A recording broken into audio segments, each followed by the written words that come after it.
ഇരുപത്തിയൊന്നാം നൂറ്റാണ്ടിലെ ഏറ്റവും ക്രൂരമായ കാലഘട്ടത്തിലൂടെയാണ് നമ്മളിപ്പോൾ കടന്നു പോകുന്നത്. ഇത്രമേൽ ക്രൂരതകൾ കാണാൻ മാത്രം എന്തു പാപമാണ് നമ്മുടെ കണ്ണുകൾ ചെയ്തിട്ടുണ്ടാവുക. 2023 ഒക്ടോബർ 7 തുടങ്ങിയ നരനായാട്ടിന് 2 വർഷം തികയുകയാണ്. ഈ 2 വർഷത്തിനിടയിലെ പ്രധാന സംഭവ വികാസങ്ങൾ എന്തെല്ലാമാണെന്ന് നമുക്കൊന്ന് പരിശോധിക്കാം. 2023 ഒക്ടോബർ 7 അന്നൊരു ശനിയാഴ്ച ദിവസമായിരുന്നു. ജൂതമത വിശ്വാസപ്രകാരം വളരെ പുണ്യമാക്കപ്പെട്ട ദിവസം. പ്രധാനപ്പെട്ട ദിവസമായതുകൊണ്ട് തന്നെ ഇസ്രായേലി ജനത മുഴുവൻ ആഘോഷങ്ങളിൽ മുഴുകിയിരിക്കുന്ന ഒരു ദിവസമായിരുന്നു. ഇസ്രായേലിന്റെ മിലിറ്ററി സംവിധാനങ്ങളെല്ലാം താറുമാറായി കിടക്കുന്ന സമയം. ഇസ്രായേലിന്റെ ആകാശം പെട്ടെന്ന് റോക്കറ്റുകൾ കൊണ്ട് നിറഞ്ഞു. എന്താണ് സംഭവിക്കുന്നതെന്ന് ഇസ്രായേലിന് മനസ്സിലാകുന്നതിന് മുമ്പേ ഒരേ സമയം കരയിലും കടലിലും ആകാശത്തും വെച്ച് അവർ ആക്രമണം നേരിട്ടു. കേവലം 20 മിനിറ്റ് കൊണ്ട് 2000 കാസാം റോക്കറ്റുകളാണ് ഇസ്രായേൽ മണ്ണിൽ വന്ന് പതിച്ചത്. ഏറ്റവും സുരക്ഷിതമെന്ന് ഇസ്രായേൽ വിശ്വസിച്ചിരുന്ന അയൺ ഡോം വരെ പൊട്ടിത്തകർന്ന് തരിപ്പിണമായി. റോക്കറ്റ് ആക്രമണത്തിന് ശേഷം പാരഷൂട്ട് വഴി കസാം ബ്രിഗേഡ് ഇസ്രായേൽ മണ്ണിൽ വന്നിറങ്ങി. പിന്നാലെ കടൽ മാർഗവും കരമാർഗവും ആക്രമണവും തുടങ്ങി. ഏകദേശം 1500 പേരോളം ഈ ആക്രമണത്തിൽ കൊല്ലപ്പെട്ടു. 250 പേരോളം ബന്ദികളാക്കാനും കസാം ബ്രിഗേഡിന് സാധിച്ചു. എന്താണ് സംഭവിക്കുന്നതെന്ന് ഇസ്രായേലിന് മനസ്സിലാകുന്നതിന് മുമ്പേ ഇത്തരം കാര്യങ്ങൾ സംഭവിച്ചു കഴിഞ്ഞിരുന്നു. ലോകത്തിന്റെ എല്ലാ ഡിഫൻസ് സംവിധാനങ്ങളുടെയും കുന്തമുനയായ രാജാവായ ഇസ്രായേലിന് ഇത്തരമൊരു ആക്രമണം നേരിട്ടത് വൻ നാണക്കേടായി. സത്യത്തിൽ ഈ ആക്രമണം പെട്ടെന്ന് നടന്ന ഒന്നല്ല. ഒരുപാട് കാലം, ഏകദേശം 75 വർഷത്തോളം പിറന്ന നാടിനു വേണ്ടി പോരാടിയ ഒരു ജനതയുടെ ആക്രമണമായിരുന്നു അത്. 2008 മുതൽ തുറന്ന ജയിലിൽ കഴിയുന്ന ഫലസ്തീനി ജനതയുടെ രോഷമായിരുന്നു ആ കണ്ടത്. വാണിജ്യ താല്പര്യങ്ങൾക്ക് വേണ്ടി തങ്ങളെ മറന്നുപോയ അറബ് ലോകത്തിനു മുന്നിലെ ഒരു ഓർമ്മപ്പെടുത്തലും പ്രതിഷേധവും കൂടിയായിരുന്നു അത്. ഫലസ്തീനില്ലാത്ത മേപ്പ് വരച്ച് ഇസ്ഹാക്കിന്റെ മക്കളും അബ്രഹാമിന്റെ മക്കളും ചേർന്നിരിക്കുന്നെന്ന് നെതന്യാഹു പറഞ്ഞപ്പോൾ കൈയടിച്ചിരുന്ന അറബ് ലോകത്തിനു മുന്നിലേക്ക് ഒരു ഓർമ്മപ്പെടുത്തൽ കൂടിയായിരുന്നു തുഫാനുൽ അക്സ എന്ന് പേരിട്ട ഈ ആക്രമണം. അല്പസമയത്തെ അന്താളിപ്പിന് ശേഷം ഇസ്രായേലിന്റെ പ്രതിരോധ സംവിധാനങ്ങൾ സഡകുടഞ്ഞെണീറ്റു. ഇതിന് തക്കതായ മറുപടി നൽകുമെന്ന് നെതന്യാഹു പ്രഖ്യാപിച്ചു. ഇതിനു പിന്നാലെ ഗസക്ക് മേൽ സമ്പൂർണ്ണ ഉപരോധം ഏർപ്പെടുത്തി. ഗസയിലേക്കുള്ള റോഡുകൾ അടച്ചു. വൈദ്യുതി, വെള്ളം, ഇന്റർനെറ്റ് തുടങ്ങിയ എല്ലാ സംവിധാനങ്ങളും തടഞ്ഞു. ഇസ്രായേലിന്റെ എല്ലാ റിസർവ് പട്ടാളക്കാരെയും നെതന്യാഹു വിളിച്ചു വരുത്തി പടയൊരുക്കം തുടങ്ങി. 2023 ഒക്ടോബർ 10 3 ലക്ഷത്തോളം വരുന്ന പട്ടാളത്തെ ഇസ്രായേൽ ഫലസ്തീന് ചുറ്റും വിന്യസിച്ചു. സംഭവിക്കാൻ പോകുന്നത് വലിയൊരു കൂട്ടക്കുരുതിയായിരിക്കുമെന്ന് ലോകത്തിനു മുന്നിലേക്ക് ഇസ്രായേൽ പ്രഖ്യാപിക്കുകയായിരുന്നു. ഈ സമയത്ത് അമേരിക്കൻ പ്രസിഡന്റ് ജോ ബൈഡൻ ഇസ്രായേലിന് എല്ലാവിധ പിന്തുണയും അറിയിച്ചു. അമേരിക്കയുടെ 2 യുദ്ധക്കപ്പലുകൾ ഇസ്രായേലിനെ സഹായിക്കാനായി പുറപ്പെട്ടു. എന്നാൽ തുർക്കി വഴിയിൽ വെച്ച് അമേരിക്കയുടെ ഈ കപ്പലുകളെ തടഞ്ഞു. വളരെ ചെറിയൊരു ഭൂപ്രദേശത്ത് 21 ലക്ഷത്തോളം പേർ ഉൾപ്പെടുന്ന ഒരു ചെറിയ ഭൂമിയാണ് ഗാസ. ഈ ഗാസയെ ആളില്ലാ തുരുത്താക്കുമെന്നായിരുന്നു നെതന്യാഹു പ്രഖ്യാപിച്ചത്. ഹമാസിനെ തുരത്തുമെന്നും അദ്ദേഹം കൂട്ടിച്ചേർത്തു. വളരെ വലിയൊരു കൂട്ടക്കുരുതിയാണ് നടക്കാനിരിക്കുന്നതെന്ന് ലോകത്തിന് അന്നേ മനസ്സിലായതാണ്. എന്നിട്ടും ഇസ്രായേലുമായി അതിർത്തി പങ്കിടുന്ന Saudi, Egypt, Lebanon, Jordan, Syria തുടങ്ങിയ ഒരു രാജ്യവും ചെറുവിരൽ പോലും അനക്കിയില്ല. ഇതിനെതിരെ ലോക മുസ്ലിങ്ങൾ വൻ പ്രതിഷേധമാണ് അറിയിച്ചിരുന്നത്. എന്നാൽ ഇതിനിടെ ഇസ്രായേലിന്റെ വാക്ക് കേട്ട് ഈജിപ്ത് തങ്ങളുടെ അതിർത്തി കൂടി അടിച്ചതോടുകൂടി ഫലസ്തീൻ ജനത സത്യത്തിൽ 3 ലക്ഷം പട്ടാളക്കാർക്കും ഈ അടഞ്ഞ അതിർത്തിക്കും ഇടയിൽ ഒറ്റപ്പെട്ടുപോയി. ഈ സമയത്താണ് അതിർത്തിയിലേക്ക് മർക്കാവോ ടാങ്കുകൾ കൂടി നെതന്യാഹു അയക്കുന്നത്. പിന്നീട് കണ്ടത് ക്രൂരമായ ബോംബിങ്ങിന്റെ ചിത്രങ്ങളായിരുന്നു. ആളുകൾ താമസിക്കുന്ന ഫ്ളാറ്റുകൾ, സ്കൂളുകൾ, ദുരിതാശ്വാസ ക്യാമ്പുകൾ, ആശുപത്രികളെല്ലാം ഇതിൽ നിലംപരിശായി. നിരന്തരമായ ബോംബിംഗ് വർഷണത്തിനിടയിൽ ആളുകൾ പലായനം ചെയ്യാൻ തുടങ്ങി. എന്നാൽ പലായനം ചെയ്യുന്നവർക്ക് നേരെയും ബോംബുകൾ വർഷിച്ചു. കരയുദ്ധം തുടങ്ങിക്കഴിഞ്ഞാൽ പട്ടാളക്കാർക്ക് യാതൊരു തടസ്സവുമില്ലാതെ ഇരച്ചു കയറാൻ വേണ്ടിയായിരുന്നു ആദ്യത്തെ ഈ ആകാശ ബോംബിങ്ങുകൾ.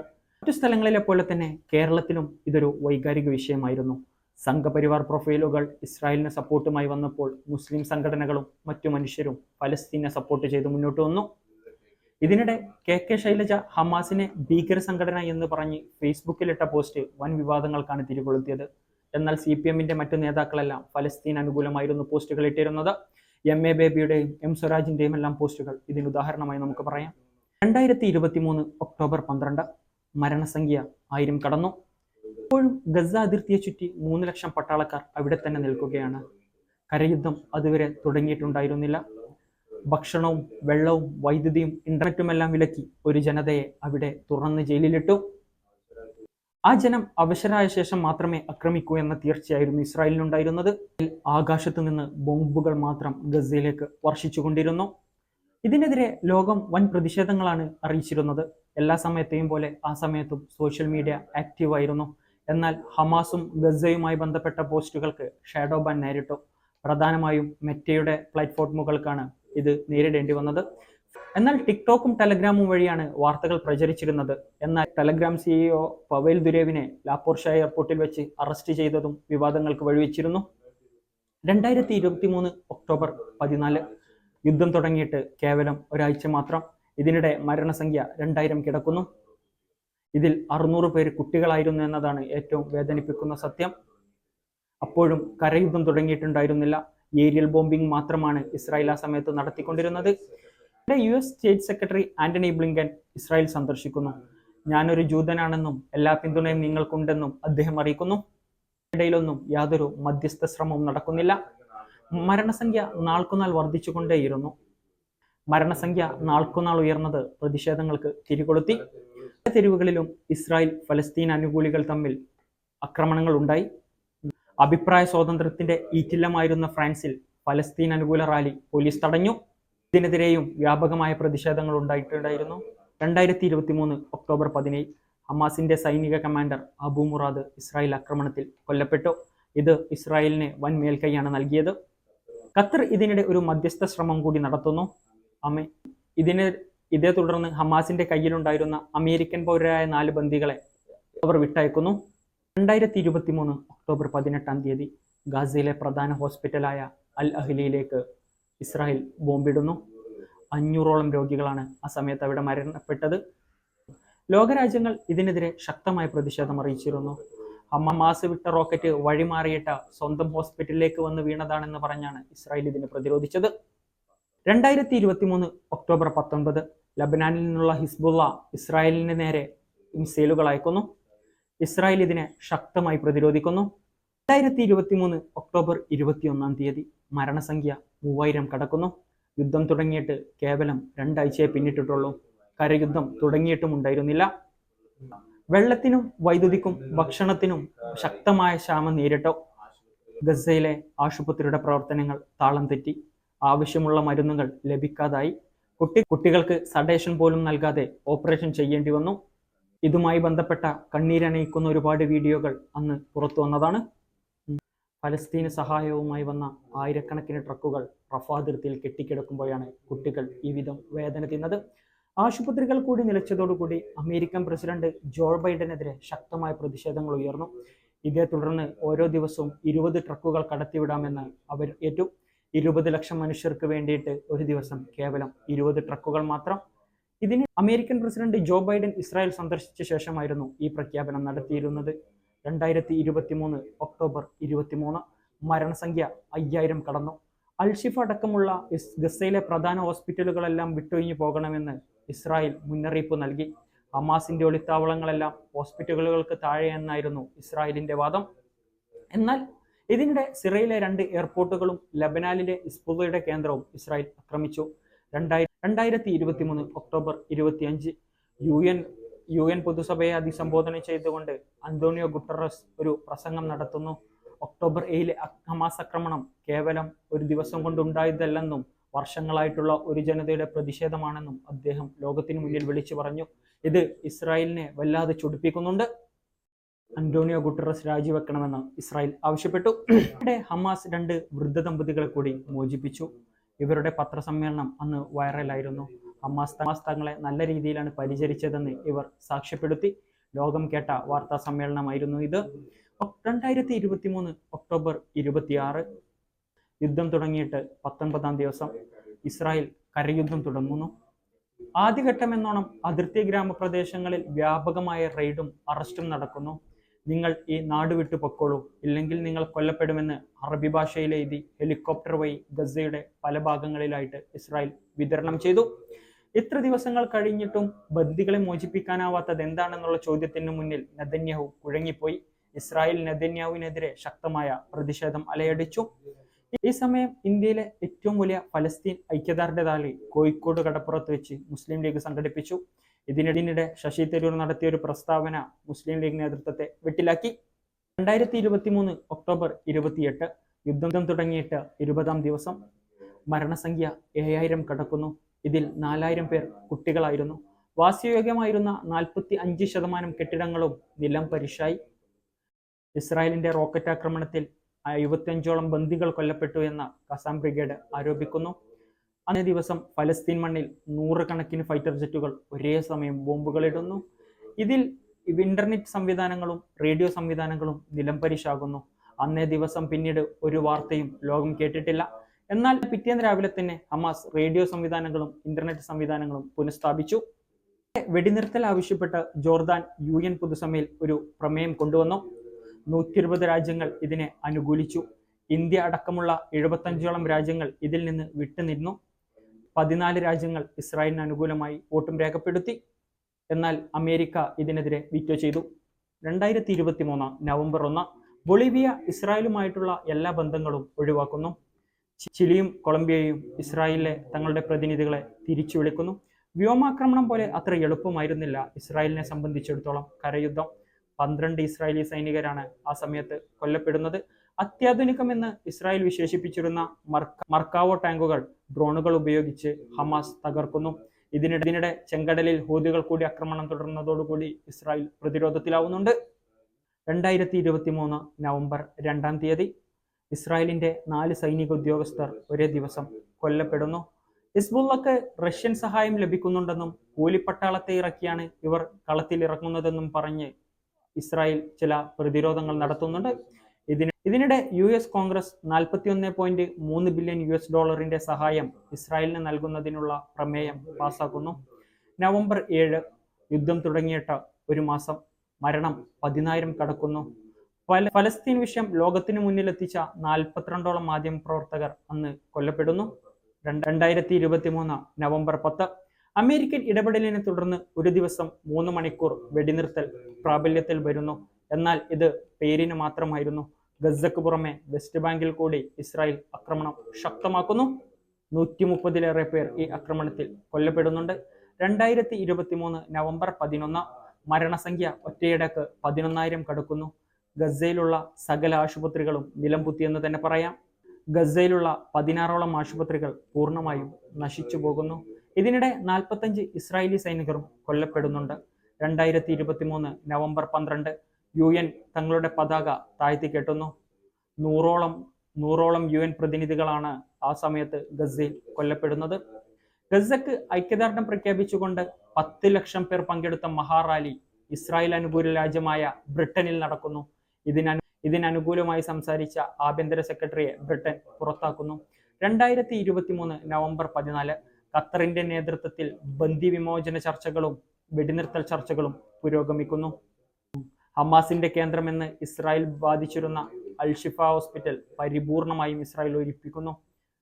ഇതിനിടയിൽ ഇസ്രായേലിന്റെ 100 യുദ്ധ ടാങ്കറുകളും ഹമാസ് നശിപ്പിക്കുന്നുണ്ട്. 2023 നവംബർ 21 മരണസംഖ്യ 13000 കടക്കുന്നു.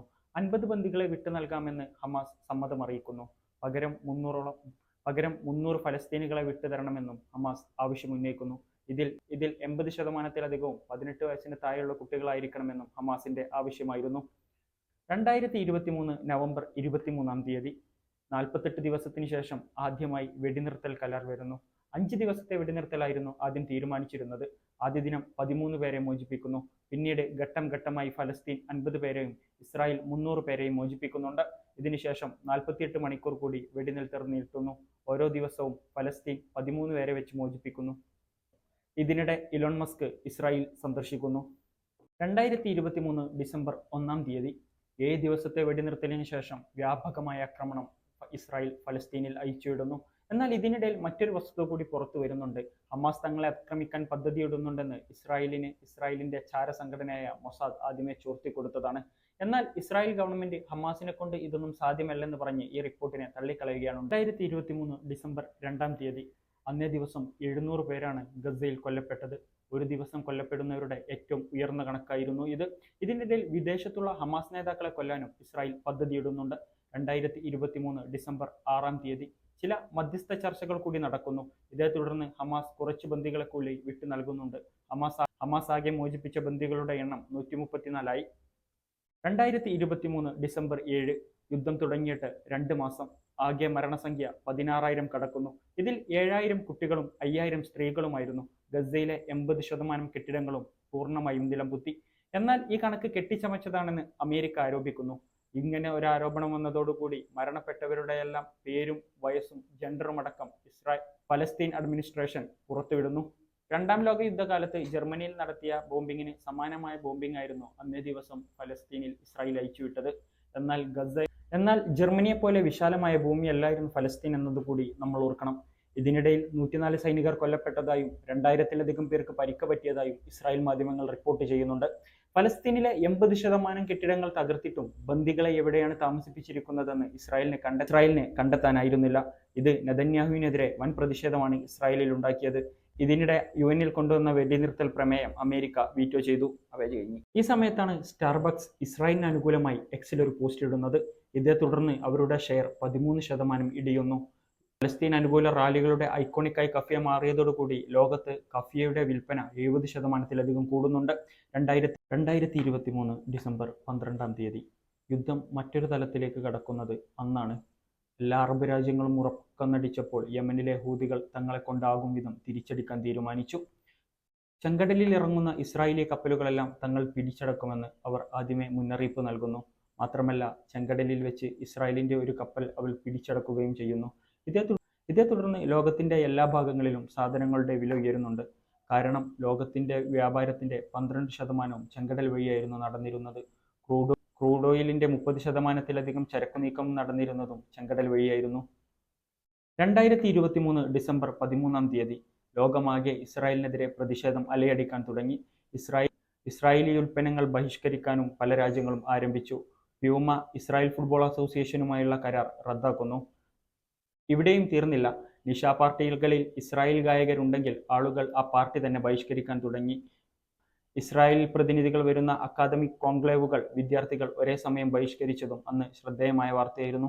2023 ഡിസംബർ 16 ഇസ്രായേലിന്റെ കയ്യിലിരുന്ന 3 ഹമാസ് ബന്ദികളെ IDF വെടിവെച്ച് കൊല്ലുന്നു. ഇത് അബദ്ധത്തിൽ സംഭവിച്ചതാണെന്ന് IDF അവകാശപ്പെടുമ്പോഴും IDF തന്നെ നേരിട്ട് വാർത്താസമ്മേളനം വിളിച്ച് ഇത് ലോകത്തെ അറിയിക്കുന്നു. സാധാരണഗതിയിൽ ഭരണകൂട ചുമതലയുള്ള ഏതെങ്കിലും ഉദ്യോഗസ്ഥരാണ് വാർത്താ സമ്മേളനം നടത്താറുണ്ടായിരുന്നത്.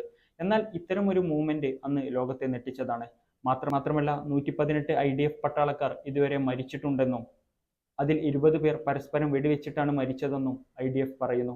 ഇത് ലോകത്തിനും ഇസ്രായേലിനും വൻ നട്ടലാണ് നൽകിയത്. സൈന്യത്തിന് ആത്മവിശ്വാസം നഷ്ടപ്പെട്ടെന്ന് അന്ന് പരക്കെ വായിക്കപ്പെടുന്നു. 2023 ഡിസംബർ 18 രണ്ട് ക്രിസ്ത്യൻ സ്ത്രീകളെ IDF പോയിന്റ് ബ്ലാങ്കിൽ വെച്ച് വെടിവെച്ച് കൊല്ലുന്നു. ഇസ്രായേൽ നടത്തുന്നത് ഭീകരവാദ പ്രവർത്തനമാണെന്ന് അന്ന് പോപ്പ് പരസ്യമായി പറയുന്നുണ്ട്. 2023 ഡിസംബർ 19 ചെങ്കടലിൽ ഹൂതികളുടെ ആക്രമണം ശക്തമാകുന്നു.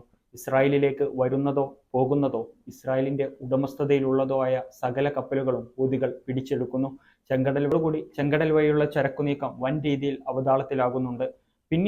പിന്നീട് കപ്പലുകളെല്ലാം കേപ്പ് ഓഫ് ഗുഡ് ഹോപ്പ് വഴിയാണ് തിരിച്ചുവിടുകയാണ് ഉണ്ടായത്. എന്നാൽ ഇത് വളരെ ചെലവേറിയ പ്രക്രിയയായിരുന്നു. ഇത് ലോകത്തിന്റെ തന്നെ ട്രേഡിങ്ങിനെ നെഗറ്റീവായി ബാധിക്കുന്നുണ്ട്. ചെങ്കടൽ വഴി, അതായത് സൂയസ്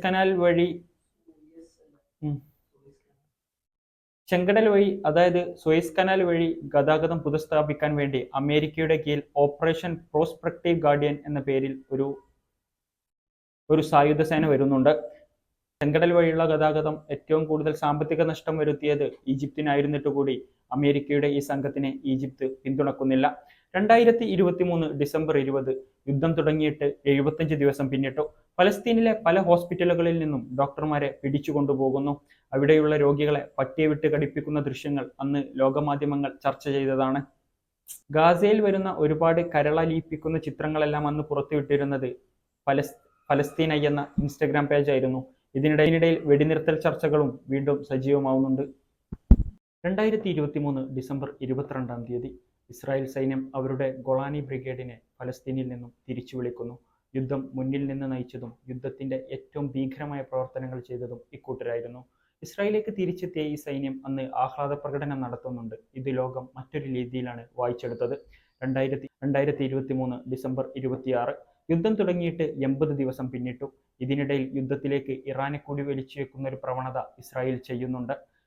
ഇറാന്റെ സൈനിക കമാൻഡറായിരുന്ന റാസ മുസവിയെ ഡമസ്കസിൽ വെച്ച് ഇസ്രായേൽ സൈന്യം കൊന്നുകളയുന്നു.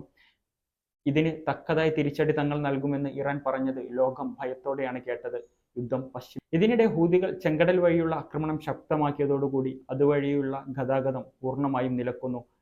ഇന്ത്യ അടക്കം ലോകത്തിന്റെ എല്ലാ ഭാഗങ്ങളിലും സാധനങ്ങളുടെ വില കുത്തനെ ഉയരുന്നു. 2023 ഡിസംബർ 28 സമാധാന കരാറിന്റെ ഭാഗമായി ഇസ്രായേൽ സൈന്യം ഫലസ്തീനിലേക്ക് വിട്ടു നൽകിയ ബന്ദികളുടെ മൃതദേഹങ്ങളിലൊന്നും പല അവയവങ്ങളും കാണാനില്ലെന്ന വാർത്ത ലോകം ഞെട്ടലോടെയാണ് കേട്ടത്. ഹമാസ് ബന്ദികളെ കൊന്നുകളഞ്ഞ് അവരുടെ അവയവം വിൽക്കുന്ന ഒരു മാഫിയ തന്നെ നിലവിലുണ്ടെന്ന് അന്ന് വായിക്കപ്പെടുന്നുണ്ട്. 2023 ഡിസംബർ 29 ഈജിപ്ത് തലസ്ഥാനമായ കൈറോയിൽ വെച്ച് വെടിനിർത്തൽ ചർച്ചകൾ വ്യാപകമായി നടക്കുന്നു. 2024 ജനുവരി 3 ഇതിനിടയിൽ ഹമാസിന്റെ മുതിർന്ന നേതാക്കളിൽപ്പെട്ട സ്വാലിഹ് അൽ അറൂനിയെ ലബനാൻ തലസ്ഥാനത്ത് വെച്ച് ഇസ്രായേൽ സൈന്യം കൊന്നുകളയുന്നു. യുദ്ധം തുടങ്ങി ഏകദേശം 100 ദിവസങ്ങൾക്ക് ശേഷമാണ് ഒരു ഹമാസ് നേതാവിനെ തൊടാൻ ഇസ്രായേലിന് സാധിക്കുന്നത്. എന്നാൽ ഇത് ഫലസ്തീൻ അതിർത്തിക്കുള്ളിൽ വെച്ചായിരുന്നില്ല എന്നതും ശ്രദ്ധേയമായ ഒരു കാര്യമാണ്. മാത്രമല്ല അദ്ദേഹം ഹമാസ് മിലിറ്ററി വിഭാഗത്തിന്റെ ഭാഗമായിരുന്നില്ല. ചെങ്കടൽ പ്രശ്നം ലോകവ്യാപകമായതോടുകൂടി പ്രശ്നം പരിഹരിക്കാൻ UN ഒരു രക്ഷാസമിതിയെ നിയോഗിച്ച് ചർച്ചകൾ ആരംഭിക്കുന്നു. 2024 ജനുവരി 9 US state secretary Antony Blinken വീണ്ടും ഇസ്രായേൽ സന്ദർശിക്കുന്നു. പശ്ചിമേഷ്യയാകെ യുദ്ധം വ്യാപിക്കുന്നെന്ന പ്രതീതി സൃഷ്ടിക്കപ്പെട്ടപ്പോൾ ഇത് തടയാൻ വേണ്ടിയിട്ടായിരുന്നു ഈ സന്ദർശനം. ഖത്തർ, സൗദി, ഈജിപ്ത് അടക്കമുള്ള രാജ്യങ്ങളും അദ്ദേഹം ഇതിനിടയിൽ സന്ദർശിക്കുന്നുണ്ട്. കൊടും ക്രൂരതകൾ ചെയ്തു കൂട്ടുന്ന ഇസ്രായേലിനെ അനുകൂലിക്കുന്ന ജോ ബൈഡനെതിരെ അന്ന് അമേരിക്കയിൽ വൻ പ്രതിഷേധങ്ങൾ പൊട്ടിപ്പുറപ്പെടുന്നുമുണ്ട്. 2024 ജനുവരി 11 ഇസ്രായേൽ ചെയ്യുന്ന യുദ്ധകൃത്യങ്ങൾക്കെതിരെ സൗത്ത് ആഫ്രിക്ക അന്താരാഷ്ട്ര കോടതിയിൽ 84 പേജുള്ള ഒരു പരാതി നൽകുന്നു. 2024 ജനുവരി 12 ലോകവ്യാപാരത്തെ മുൾമുനയിൽ നിർത്തിയ ചെങ്കടൽ പ്രശ്നത്തിന് പരിഹാരമുണ്ടാകുന്നു. അമേരിക്കൻ നേതൃത്വത്തിലുള്ള നാവികസേന ഹൂതി കേന്ദ്രങ്ങൾ ആക്രമിക്കുകയും നിലം പരിശാക്കുകയും ചെയ്തു. ഇങ്ങനെയാണ് ഈ പ്രശ്നം പരിഹരിക്കപ്പെടുന്നത്. 2024 ജനുവരി 17 ഗാസയിൽ നടക്കുന്ന കരയുദ്ധം ഇസ്രായേലിന് വലിയ നഷ്ടങ്ങൾ സൃഷ്ടിച്ചതോടുകൂടി ഇസ്രായേൽ കരയുദ്ധത്തിന് ഏർപ്പെട്ടിരുന്ന സൈനികരെ തിരിച്ചു വിളിക്കുന്നു. 2024 ജനുവരി 19 ഇരു രാജ്യങ്ങളും വെടിനിർത്തലിന് തയ്യാറാകണമെന്ന് യൂറോപ്യൻ യൂണിയൻ ആവശ്യപ്പെടുന്നു. 2024 ജനുവരി 25 നീണ്ട പലായനത്തിന് ശേഷം ഫലസ്തീൻ ജനത മുഴുവൻ റഫ അതിർത്തിയിൽ ഒത്തുകൂടുന്നു. വളരെ ചെറിയൊരു പ്രദേശത്ത് 14 ലക്ഷം പേരാണ് അന്ന് മുതൽ തിങ്ങിപ്പാർക്കാൻ തുടങ്ങിയത്. 2024 ഫെബ്രുവരി 21 ഇസ്രായേലിനെതിരെ അൾജീരിയ UN രക്ഷാസമിതിയിൽ കൊണ്ടുവന്ന പ്രമേയം അമേരിക്ക വീറ്റോ ചെയ്യുന്നു.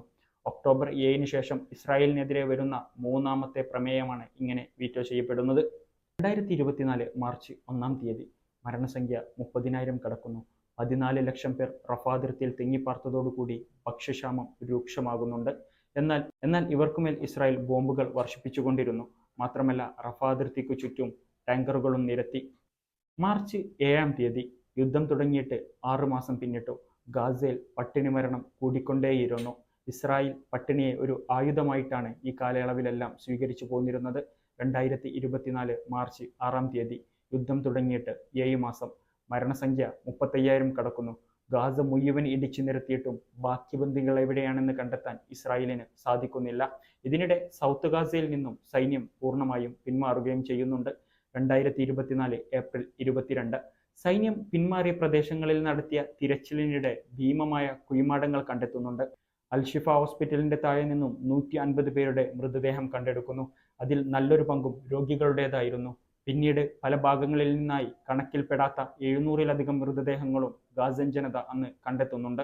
2024 ഏപ്രിൽ 24 യുദ്ധം തുടങ്ങിയിട്ട് 7 മാസം പിന്നിട്ടപ്പോൾ ലോകം ഫലസ്തീനിനെ മറന്നിരുന്നു. എന്നാൽ ഇവരെ പിന്നീട് ലോകത്തിന് ഓർമ്മിപ്പിച്ചു കൊടുക്കുന്നത് അമേരിക്കൻ ക്യാമ്പസുകളിൽ കത്തിപ്പടർന്ന പ്രതിഷേധങ്ങളായിരുന്നു. പ്രധാനമായും കൊളംബിയൻ യൂണിവേഴ്സിറ്റിയിലെ വിദ്യാർത്ഥികൾ നടത്തിയ പ്രതിഷേധം അന്ന് ലോകം ചർച്ച ചെയ്തതാണ്. ടെന്റ് അടിച്ചുകൊണ്ടായിരുന്നു അന്ന് വിദ്യാർത്ഥികൾ സമരം ചെയ്തത്. എന്നാൽ ഇവരെ പോലീസ് അറസ്റ്റ് ചെയ്ത് നീക്കി. ഇതോടുകൂടി അമേരിക്കയിലെ മറ്റു ക്യാമ്പസുകളിലേക്കും പ്രതിഷേധം കത്തിപ്പടർന്നു.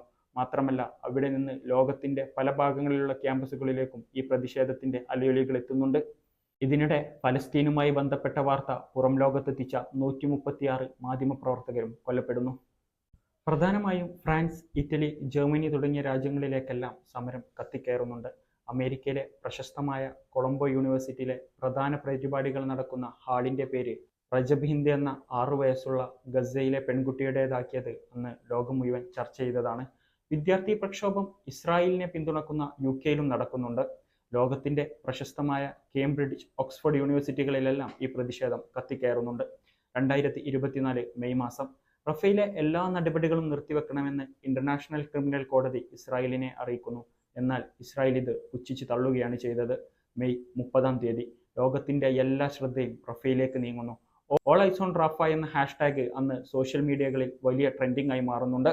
ലോകത്തിന്റെ എല്ലാ മേഖലയിൽപ്പെട്ട സെലിബ്രിറ്റികളും ഇതിനെ പിന്തുണച്ചും എതിർത്തും രംഗത്ത് വരുന്നുണ്ട്. ഹമാസിനെ പിന്തുണക്കുന്ന താരങ്ങൾക്ക് അന്ന് ലോകത്തിന്റെ ഇടയിൽ വലിയ ശ്രദ്ധയാണ് കിട്ടിയത്.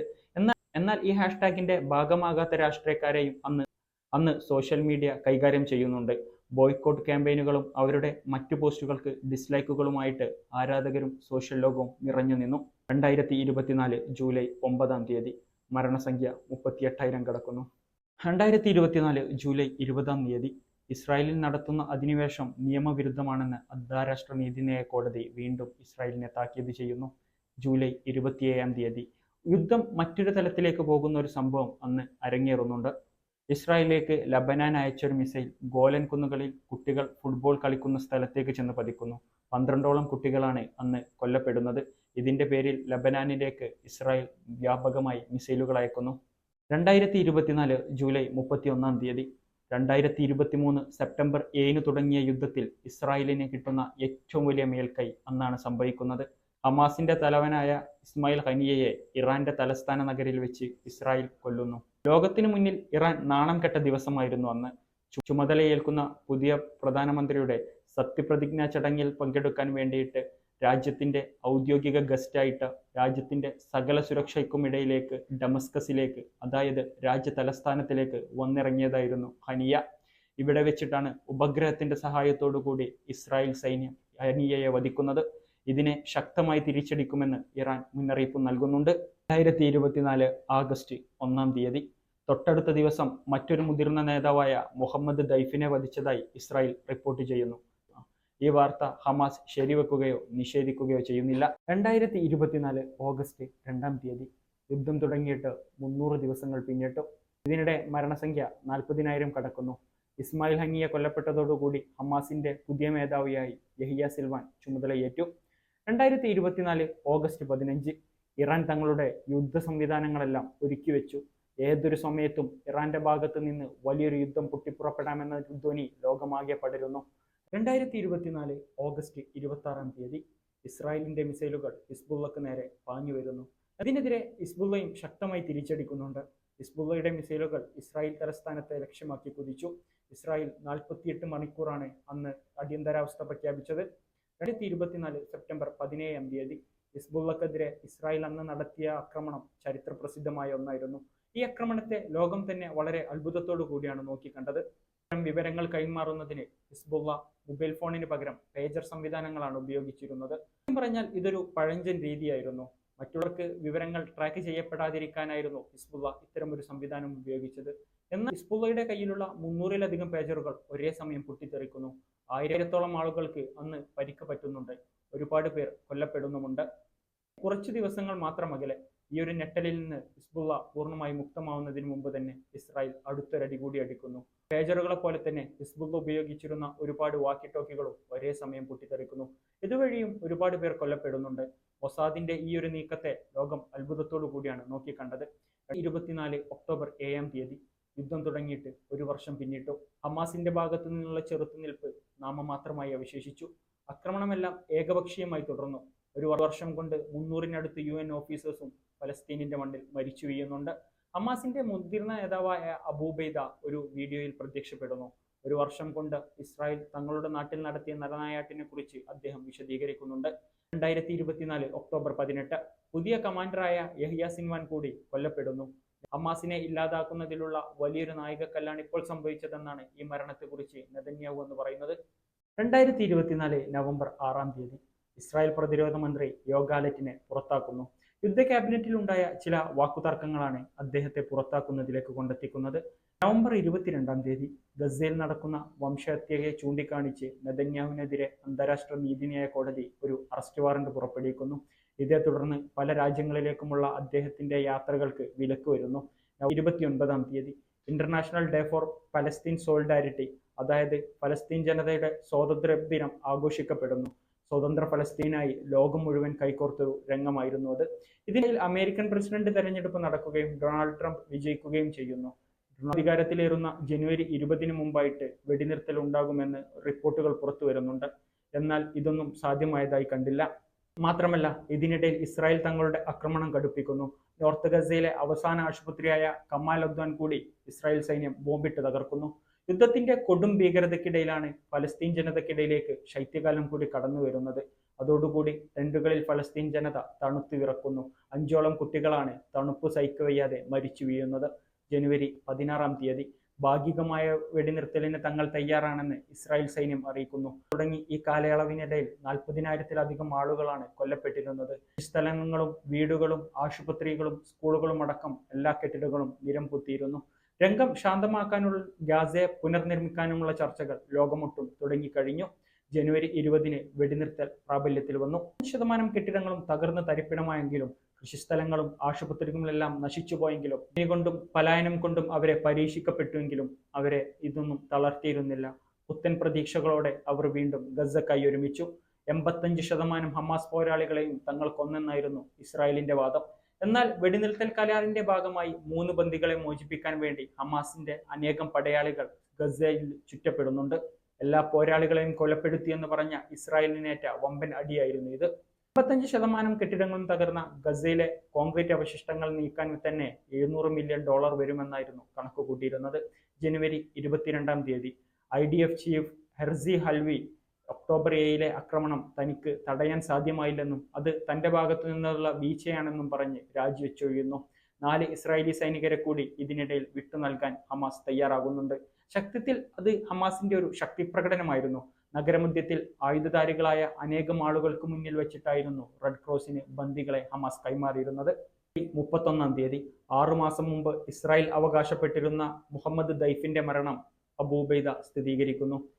പ്രധാനപ്പെട്ട നേതാക്കളെല്ലാം കൊല്ലപ്പെട്ടുവെങ്കിലും ഗസൻ തെരുവുകളിൽ നിരന്നു നിൽക്കുന്ന ഖസം ബ്രിഗാഡിന്റെ ചിത്രം ലോകത്ത് അന്ന് പ്രചരിച്ചതാണ്. സൈന്യം ഒഴിഞ്ഞതോടെ നടത്തിയ തിരച്ചിലിൽ 200-ലധികം മൃതദേഹങ്ങളാണ് കോൺക്രീറ്റ് പാളികൾക്കിടയിൽ നിന്നും കണ്ടെടുക്കുന്നത്. ഹമാസിന്റെ 6 നേതാക്കൾ കൊല്ലപ്പെട്ടെന്ന് അബൂബൈദ സ്ഥിരീകരിക്കുന്നു. ഫെബ്രുവരി 5 ഗാസൻ ജനതയെ അവിടെ നിന്നും ഒഴിപ്പിച്ച് വിനോദസഞ്ചാര കേന്ദ്രമാക്കുക എന്ന വ്യത്യസ്തമായൊരു പദ്ധതി ട്രംപ് കൊണ്ടുവരുന്നു. എന്നാൽ ലോകം മുഴുവൻ ഇതിനെതിരെ വിമർശനങ്ങൾ ഉന്നയിച്ചു. ഫെബ്രുവരി 27 ട്രംപ് ഗാസ എന്ന പേരിൽ AI generated video Donald Trump തന്നെ ഇൻസ്റ്റഗ്രാമിൽ പോസ്റ്റ് ചെയ്യുന്നു.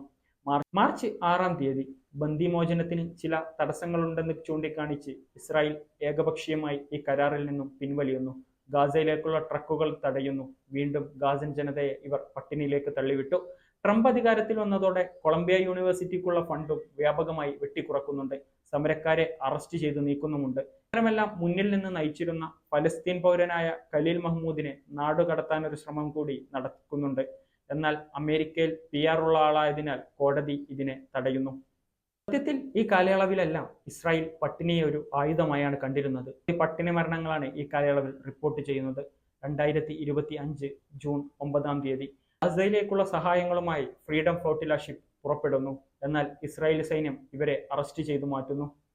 ജനുവരി 21 ഇസ്രായേലിലെ 2 മന്ത്രിമാരെ സഖ്യരാജ്യങ്ങൾ ഉപരോധിക്കുന്നു. വെസ്റ്റ് ബാങ്കിലെ ഇസ്രായേൽ നടത്തിയ ആക്രമണത്തെ തുടർന്നായിരുന്നു ഈ ഉപരോധം. ഇതിനു പുറമെ UK, കാനഡ, ഓസ്ട്രേലിയ, ന്യൂസിലൻഡ് തുടങ്ങിയ രാജ്യങ്ങളും ഇവർക്ക് യാത്രാവിലക്ക് ഏർപ്പെടുത്തുന്നു. ജനുവരി 13 ഇസ്രായേലിനെതിരെ സ്പെയിൻ UN ജനറൽ അസംബ്ലിയിൽ ഒരു പ്രമേയം കൊണ്ടുവരുന്നു. ഇതിൽ നിന്നും ഇന്ത്യ വിട്ടുനിൽക്കുന്നുണ്ട്. യുദ്ധത്തിനിടയിൽ പലപ്പോഴും പ്രഹരമേറ്റിട്ടുണ്ടെങ്കിലും തിരിച്ചടിക്കാത്തൊരു രാജ്യമായിരുന്നു ഇറാൻ. എന്നാൽ പിന്നീട് നടന്ന സംഭവം ഇറാനെ യുദ്ധത്തിലേക്ക് വലിച്ചേക്കുന്നതും ഇറാൻ ഇസ്രായേലിനെതിരെ ശക്തമായി തിരിച്ചടിക്കാൻ പോവുകയാണെന്ന് ലോക ജനതയ്ക്ക് മുന്നിലേക്ക് വിളിച്ചോതുന്നതുമായിരുന്നു. ലോകം മുൾമുനയിൽ നിന്നിരുന്ന 12 ദിവസങ്ങളായിരുന്നു അത് തുടങ്ങി വെക്കുന്നത് സത്യത്തിൽ ഇസ്രായേലാണ്. ഇറാൻ സൈന്യത്തിലെ ഏറ്റവും ഉന്നതരായ 20 ഓഫീസർമാരെ ഒറ്റ ദിവസം കൊണ്ട് ഇസ്രായേൽ കൊന്നുകളയുന്നു. ഇറാന്റെ സൈനിക കമാൻഡറും ആണവ ശാസ്ത്രജ്ഞരും അടങ്ങുന്ന വലിയൊരു മുൻനിര തന്നെ ഈ ആക്രമണത്തിൽ തകർക്കപ്പെടുന്നുണ്ട്. ഇറാനിൽ തന്നെയുള്ള ഡ്രോൺ ബേസുകൾ ഉപയോഗിച്ച് ഡ്രോൺ അറ്റാക്ക് നടത്തിയാണ് ഇസ്രായേൽ ഇത് എക്സിക്യൂട്ട് ചെയ്യുന്നത്. ഇത്തവണ സത്യത്തിൽ ഇറാൻ നോക്കി നിന്നില്ല. ലോകത്താകമാനം എണ്ണവില കുതിച്ചുയർന്നു. ഒരുപാട് വിമാനങ്ങൾ റദ്ദാക്കുകയും ചെയ്യുന്നു. ജൂൺ 14 തീയതി പശ്ചിമേഷ്യ തീർത്തും അശാന്തമായി മാറി. ഇറാൻ ശക്തമായി തന്നെ തിരിച്ചടിച്ചു. ഇസ്രായേലിന്റെ ശക്തമായ പ്രതിരോധ സംവിധാനമായ അയൺ ഡോമുകളെയും മറികടന്ന് ഇറാന്റെ മിസൈലുകൾ തെല്ലവീവിൽ ചെന്ന് പതിക്കുന്നു. ഇറാന്റെ തിരിച്ചടിയിൽ 3 മരണങ്ങൾ ഉണ്ടാകുന്നു. മാത്രമല്ല, ഇസ്രായേൽ തലസ്ഥാനമായ തെല്ലവീവിൽ മാരകനാശമാണ് ഈ ആക്രമണം വിതച്ചത്. 2000 മിസൈലുകൾ ഒരുമിച്ച് അയക്കാൻ പോകുകയാണെന്ന് ഇറാൻ ഭീഷണിപ്പെടുത്തുന്നുമുണ്ട്. ജൂൺ 16 തീയതി ഇറാനും ഇസ്രായേലും തമ്മിലുള്ള യുദ്ധം തുടങ്ങിയിട്ട് 4 ദിവസം പിന്നിട്ടു. യുദ്ധം ശക്തമാകുന്നു. ഇറാന്റെ ആണവ കേന്ദ്രങ്ങൾ ഇസ്രായേൽ ആക്രമിക്കുന്നുണ്ട്. ജൂൺ 18 തീയതി ഇസ്രായേലുമായി തങ്ങൾ തുറന്ന യുദ്ധത്തിന് പോവുകയാണ് ഇറാന്റെ പരമോന്നത നേതാവ് ആയത്തുള്ള ഖമനേനി പരസ്യമായി പ്രഖ്യാപിക്കുന്നു. ഇത് മുസ്ലിം ലോകത്ത് അദ്ദേഹത്തിന് ഒരു ഹീറോ പരിവേഷമാണ് നൽകിയത്. ജൂൺ 19 തീയതി ഇസ്രായേലിനെ സഹായിക്കാനായി അമേരിക്ക കൂടി രംഗത്തിറങ്ങുകയാണെന്ന റിപ്പോർട്ടുകൾ പുറത്തു വരുന്നുണ്ട്. ജൂൺ 20 റഷ്യയും ചൈനയും ഇറാനെ പിന്തുണക്കുന്നു. യൂറോപ്യൻ യൂണിയനിലെ അംഗങ്ങൾ ഇറാനുമായി വെടിനിർത്തൽ ചർച്ചകളും കൂടി ഇതിനിടയിൽ തുടങ്ങുന്നുണ്ട്. ജൂൺ 21 തീയതി ചർച്ചകളെല്ലാം വിഫലമാവുന്നു. പോരാട്ടം നാൾക്കുനാൾ ശക്തമായി വർദ്ധിച്ചു വന്നു. ജൂൺ 23 ഇസ്രായേലിനെ പിന്തുണച്ചുകൊണ്ടിരുന്ന അമേരിക്കയുടെ ഖത്തറിലുള്ള എയർബേസ് ഇറാൻ ആക്രമിക്കുന്നു. ഇതിന് ഇസ്രായേലിന്റെ ഭാഗത്ത് നിന്ന് പെട്ടെന്ന് തിരിച്ചടി ഉണ്ടാകുന്നുണ്ട്. എന്നാൽ അമേരിക്ക പെട്ടെന്ന് വെടിനിർത്തൽ പ്രഖ്യാപിക്കുകയും ചെയ്യുന്നു. എന്നാൽ ഇസ്രായേൽ ഈ നിയമം ലംഘിക്കുന്നു. ജൂൺ 24 തീയതി 12 ദിവസത്തെ ശക്തമായ പോരാട്ടത്തിനൊടുവിൽ പെട്ടെന്ന് വെടിനിർത്തൽ പ്രാബല്യത്തിൽ വരുന്നു. അവ്യക്തമായ പല കാരണങ്ങളായിരുന്നു ഇതിന് പിന്നിൽ. ഇസ്രായേൽ ഇത്ര പെട്ടെന്ന് ആക്രമണത്തിൽ നിന്ന് പിന്മാറിയത് എന്താണെന്ന് ലോകത്തിന് പിടികിട്ടിയതേയില്ല. ഇറാനെ ഇസ്രായേലും അമേരിക്കയും വ്യക്തമല്ലാത്ത എന്തോ ഒരു വസ്തുത കൊണ്ട് ഭയക്കുന്നു എന്ന് ലോകം മുഴുവൻ ചർച്ച ചെയ്തു. ഇതിനിടെ മുംബൈയിലെ ആസാദ് മൈതാനിൽ വെച്ച് നടത്താനിരുന്ന ഫലസ്തീൻ ഐക്യദാർഢ്യ റാലി പോലീസ് നിഷേധിക്കുന്നു. ഇതുമായി ബന്ധപ്പെട്ട് CPIM നൽകിയ ഹർജി മുംബൈ ഹൈക്കോടതി തള്ളിക്കളയുന്നുണ്ട്. ആയിരക്കണക്കിന് കിലോമീറ്ററുകൾ അപ്പുറത്തുള്ള പ്രശ്നങ്ങൾ പരിഹരിക്കുന്നതിലും പ്രതിഷേധങ്ങൾ അർപ്പിക്കുന്നതിലും നല്ലത് സ്വന്തം നാടിന്റെ പ്രശ്നങ്ങൾ പഠിക്കുന്നതും പരിഹരിക്കുന്നതുമാണെന്ന് ഹൈക്കോടതി അന്ന് പറയുന്നു. ഇതിനെതിരെ വ്യാപകമായ വിമർശനങ്ങളും അനുകൂല നിലപാടുകളും പുറത്തുവരുന്നു. സെപ്റ്റംബർ 2 തീയതി പോരാട്ടം 2 വർഷത്തോടടുത്ത സമയം. ഹമാസിന്റെ മുഖമായ അബൂബൈദ കൊല്ലപ്പെട്ടെന്ന് IDF പ്രഖ്യാപിക്കുന്നു. എന്നാൽ അദ്ദേഹത്തിന്റെ മുഴുവൻ കുടുംബാംഗങ്ങളുമാണ് മരിച്ചിട്ടുള്ളതെന്നും അദ്ദേഹം മരിച്ചിട്ടില്ലെന്നും ഹമാസ് പറയുന്നു. ഇതിനിടയിൽ ഫ്രാൻസ്, UK പോലുള്ള രാജ്യങ്ങൾ ഫലസ്തീനെ സ്വതന്ത്ര രാജ്യമായി അംഗീകരിക്കുന്നു എന്ന് പരസ്യമായി പ്രഖ്യാപിക്കുന്നുണ്ട്. ഇത് ഇസ്രായേലിന് വൻ തിരിച്ചടിയാണെന്ന് നൽകിയത്. ഇതുപോലെ തന്നെ ഫ്രീഡം ഫ്ലോട്ടിലേക്ക് കാവലൊരുക്കി സ്പെയിൻ, ഇറ്റലിയും പടക്കപ്പലുകളെ അയക്കുന്നുമുണ്ട്. സെപ്റ്റംബർ 22 തീയതി കാനഡ, ഓസ്ട്രേലിയ രാജ്യങ്ങൾ കൂടി സ്വതന്ത്ര ഫലസ്തീനെ അംഗീകരിച്ചു മുന്നോട്ട് വരുന്നു. സെപ്റ്റംബർ 9 തീയതി ഖത്തറിലുള്ള ഹമാസ് നേതാക്കളെ ഉന്നം വെച്ച് ദോഹയിൽ ഇസ്രായേൽ ഒരു ആക്രമണം നടത്തുന്നു. ഇത് ഇസ്രായേലിന്റെ സ്വന്തം നിലക്കുള്ള തീരുമാനമാണെന്നും പറഞ്ഞ് അമേരിക്ക ഇസ്രായേലിനെ കൈവിടുന്നുണ്ട്. സെപ്റ്റംബർ 30 തീയതി പ്രശ്നപരിഹാരത്തിനായി ഡൊണാൾഡ് ട്രംപിന്റെ 20 ദിന പദ്ധതി നിർദ്ദേശം വരുന്നു. എല്ലാ അറബ് രാജ്യങ്ങളും ഇതിനോട് യോജിക്കുന്നുണ്ട്. പഠിച്ചിട്ട് പറയാമെന്ന് ഹമാസ് മറുപടി നൽകുന്നു. ബന്ദികളെ വിട്ടു നൽകാനും ഭരണത്തിൽ നിന്ന് മാറി നിൽക്കാനും തങ്ങൾ തയ്യാറാണെന്ന് ഹമാസ് പ്രഖ്യാപിക്കുകയും ചെയ്തു. ഒക്ടോബർ 1 തീയതി ഗ്ലോബൽ സമൂദ് ഫ്ലോട്ടില എന്ന പേരിൽ ഒരു പറ്റം ആക്ടിവിസ്റ്റുകളുടെ നേതൃത്വത്തിൽ പുറപ്പെട്ട സഹായ കപ്പലുകളുടെ കൂട്ടം 150 നോട്ടിക്കൽ മൈൽ ദൂരത്ത് എത്തുന്ന വഞ്ചികളുടെ കൂട്ടത്തെ ഫലസ്തീൻ ജനത പ്രതീക്ഷയോടെ നോക്കി നിൽക്കുന്നു. ഒക്ടോബർ 2 തീയതി ഈ സംഘത്തിന്റെ 40 ബോട്ടുകൾ ഇസ്രായേൽ പിടിച്ചെടുത്തു. ഇസ്രായേലിനെതിരെ ലോകവ്യാപകമായി പ്രതിഷേധങ്ങൾ ഉയർന്നു. ഇറ്റലിയും ഫ്രാൻസും അടക്കം വലിയ പ്രതിഷേധങ്ങൾക്ക് സാക്ഷ്യം വഹിക്കുന്നുണ്ട്. ഒക്ടോബർ 4 ഡൊണാൾഡ് ട്രംപ് നൽകിയ 20 ദിന പദ്ധതിക്ക് ഹമാസ് ഭാഗികമായി അംഗീകരിക്കുന്നു. 2023 ഒക്ടോബർ 7 തുടങ്ങിയ യുദ്ധം 2 ആണ്ട് പിന്നിട്ടിരിക്കുന്നു. ഫലസ്തീനിൽ കൊല്ലപ്പെട്ടവരുടെ എണ്ണം 67,160 ആണ്. പരിക്കേറ്റവർ 1,69,679 പേരുണ്ട്. സ്ത്രീകളും കുട്ടികളുമായിരുന്നു ഇതിൽ 70%. ഭക്ഷണത്തിന് കാത്തുനിൽക്കെ വെടിയേറ്റ് മരിച്ചവരുടെ എണ്ണം 2,957 ആണ്. പട്ടിണി മൂലം മരിച്ചത് 460 പേർ. പോഷകാഹാരക്കുറവ് മൂലം മരിച്ച കുഞ്ഞുങ്ങളുടെ എണ്ണം 159. കൊല്ലപ്പെട്ട മാധ്യമപ്രവർത്തകരുടെ എണ്ണം 270. കൊല്ലപ്പെട്ട ആരോഗ്യ പ്രവർത്തകരുടെ എണ്ണം 1722.